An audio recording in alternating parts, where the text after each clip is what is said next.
Chaitaka 14 Nagaland Legislative Assembly laga 8th session day Chakali Eastern Nagaland People's Organization laga Frontier Nagaland Territorial Authority Bill introduced Grapichidi Aji House the Bill Upper Charja Kurisharo Bill do deferred Kuribole Fasla Lushe. Chief Minister Dr. Nipirio Brakushagi Chakali Minister of Home Affairs for Contact Rusharo FNTAD Legislative Power laga control do under examination dese.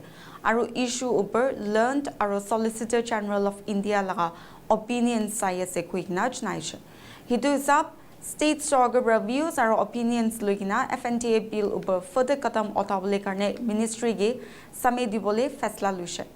Rio bra House Tikushagi Dej Soccer aru ENPO bra appeal kura karne bill do further review kribo aru FNTA bill 2026 pass kuribole takadu deferred kuribole nation.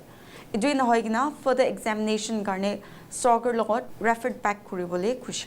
Thank you, Speaker sir. In regard to the passing of the bill of FNTA, I am in receipt of a letter from the Secretary of the NLU, wherein it is mentioned that the legislators of the NLU had interactions with the Eastern Nagaland People's Organization, and a certain matter cropped up in the later part of yesterday after the bill was actually introduced, wherein they have marked, highlighted certain contents which were missing in the bill that was presented yesterday to this August House in comparison with the Memorandum of Understanding which was signed in New Delhi on the 5th of February this year. There are certain contentious issues surrounding this when we actually look into the bill, the contents there, in reference to what they have stated, that is the MOA of the 5th of February. Therefore, I was compelled to refer the matter and endorse it to Your Honor and seek the reconsideration of this House and suggest also that the matter be not enacted this time, but the matter be referred back to the government for further consideration. I place it at Your Honor's disposal. Thank you for giving me time to speak on a very important matter concerning the enactment of the Frontier Nagaland Territorial Authority Act 2026 for the constitution of the FNTA. As explained by the Honorable Parliamentary Minister, we have been constantly in touch with Government of India Home Ministry, and we are consistent in striving to ensure equity and inclusive development across all sections of our people in all regions of the state. As we are all aware, owing to various historical reasons and geographical challenges, the district of the Eastern Nagaland have suffered significant developmental deficits. These areas have not been able to attain the same level of progress as other parts of the state. Despite our committed and continued initiative and intervention, the enormity of the development gap, coupled with limited resources, has meant that these regions continue to lag behind on several key indicators. In order to fulfill these aspirations, the people of Eastern Nagaland have expressed their desire for an institution arrangement in the form of Frontier Nagaland Territorial Authority. The state government fully appreciate and understand these aspirations, extended its support and work jointly with the Government of India in upholding consultations and building consensus. This process culminated in signing of the Memorandum of Agreement on 5th February, as we all know, 2026, between Government of India, Nagaland Government, and the Eastern Nagaland People's Organization for the establishment of FNTA within the state of Nagaland. The Frontier Nagaland Territory, as everyone is aware, will comprise 6 districts of Eastern Nagaland, namely Tuengsan, Mon, Longland, Kiperi, Notlak, Samatar of Nagaland State. Speaker sir, the objective of constituting the FNTA is to establish a unique self-governing territorial authority that will enable the people of Eastern Nagaland to fulfill their social, economic, educational, culture and linguistic aspirations. It will also provide for democratic, decentralized self-governance at the regional level within the state. Sir, with the constitution of FNTA, it is also envisaged for a comprehensive economic development of Eastern Nagaland, region aligning its process with the rest of the state. The state government will be allocating funds to FNTA based on its population and size, and also the Government of India keeping in view underdevelopment and lack of infrastructure in Eastern region will be sanctioned requisite funds under various schemes, programs of the ministry as a special development grant for developing of the infrastructure within the FNTA, for which FNTA will themselves identify such development projects in consultation with the state. FNTA will also prepare its own annual plan within the allocation fund of the department and subject under its control, and will have to own planning, financing set up to formulate development plan based on grassroots needs.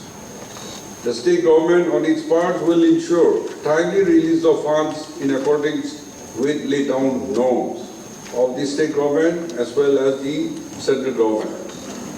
Speaker sir, I would like to briefly outline the process followed in preparing the bill for the constitution of the FNTA. As per clause 3.3 of the Memorandum of Agreement, the FNTA is to be considered under a special legislation to be enacted by the state government in consultation with the Ministry of Home Affairs. The concerned department of the state, following the signing of MOU, started preparing the bill and incorporating the various provisions of Memorandum of Agreement signed on 5th February 2026 between Government of India, Government of Nagaland and the ENPO for a creation of FNTA. The State Cabinet met on 26 February 2026 and deliberated on the draft Frontier Nagaland Territorial Bill prepared by the Law and Justice Department. The Cabinet noted that the provisions of the MOA inter alia envisages to give legislative power to FNTA. The views of the learned Advocate General, who was present in the meeting, were also sought. The learned Advocate General opinion that under the Constitution scheme, legislative power cannot be conferred on the FNDA through a state legislation. Upon further deliberation, the Cabinet observed that the state government does not possess the legislative competence to delegate powers equivalent to its own or to transfer a legislative authority to another body or authority. Accordingly, the Cabinet directed the Chief Secretary to bring the opinion of the learned Advocate General and its observations in respect to the legislative powers for FNDA to the notice of MHA. A copy of the communication sent to MHA was also directed to be provided to the Eastern Nagaland People's Organization. In compliance, the state government addressed a communication to the Ministry of Home Affairs on 6 March 2026 regarding the issue of legislative power under clause 3.3 of the MOA with a copy to the ENPO Annexure 1. A copy of the letter sent to MHA. On 10th March, a communication was received from MHA wherein the state government was requested to initiate action in terms of clause number 3.3 of MOA for constitution of FNDA under a legislative state legislation to be enacted by the state government in consultation with the MHA of Home Affairs as per the previous provisions of MOA and to send the draft proposal in this regard to MHA. In the midst of all this above development, I also had a discussion with the Union Home Secretary on 16th March 2026, wherein the MOA signed between the Government of Nagaland with Government of India and ENPO was discussed, and the need for early constitution of FNDA was also stressed open. Subsequently, the draft bill prepared by the Law and Justice Department of the state was further examined, and after being vetted by the learned Advocate General of the state, a copy of the same was sent to Ministry of Home Affairs on 17 March 2026 in terms of clause 3.3 of MOA Annexure 2, a copy of the letter to MHA.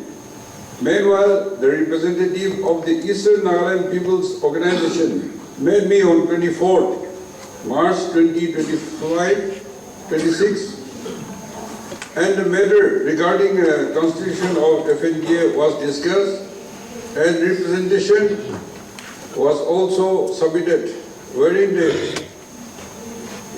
ENPO of the 8 tribes of Eastern Nagaland requesting that FNDA bill be passed before their forthcoming Central Executive Committee meeting scheduled to be held on 30th March 2026. So this letter mentioned that 49 days has left, and therefore no further delay should be done. And since President and his team was with me and my cabinet colleagues were with me, we assured that in this session we will pass the bill. And we had written the letter as mentioned on 6 March and 17 March, the reply, waiting for the reply, or if the reply don't come also, we assure that we'll pass the bill. And that's how we introduced the bill yesterday, and we intend to pass the bill today, but those letters were received and we are seized of that situation. In view of these developments, the cabinet met again on 25th March 2026 and further deliberated on the provision of the draft bill and making into accounts the request of ENPO and also the fact that the session of the NLA is concluding on 27th March 2026, that is today, decided to approve the draft bill with further modifications as considered necessary and for tabling in the ongoing session of the Nagaland Legislative Assembly. Accordingly, the bill for the constitution of FNDA was tabled yesterday, that is 26 March 2026. However, yesterday evening, I was also contacted by the Ministry of Home Affairs, conveying that the matter regarding the conferral of legislative power to the FNDA, which had earlier been raised by the state government in its communication, is still under examination.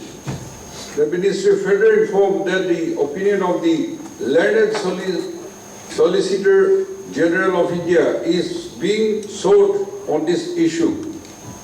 The state government has accordingly been requested to allow some more time to the ministry and to take up any further action with regards to FNDA bill only after receipt of their views and opinions. Further, in the evening of 26 March 2026, ENPO has submitted an appeal requesting that the provision of the Memorandum of Agreement signed on 5th February 2026 be upheld while passing the FNDA Bill 2026. And as communicated by the Member Secretary of ILO, pass it on to the Parliamentary Minister. Letter yesterday evening, ILO has submitted a letter to Parliamentary Minister and ENPO dated 26 March to consider deferring passage of the FNDA bill until time that all the concerns are adequately addressed and clarity is attained in MOA. Speaker Sir, in view of the request made by the Government of India, which is a signatory to the Memorandum of Agreement, and the appeal of ENPO and the request made by ILO, and keeping in mind the necessity of ensuring that provision of MOA are addressed in legally sound and constitutionally tenable manner, I propose that consideration and passing of the Frontier Nagaland Territorial Authority Bill 2026 be deferred as stated by Minister Parliamentary Affairs, and that the bill be referred back to the government for further examinations. Thank you.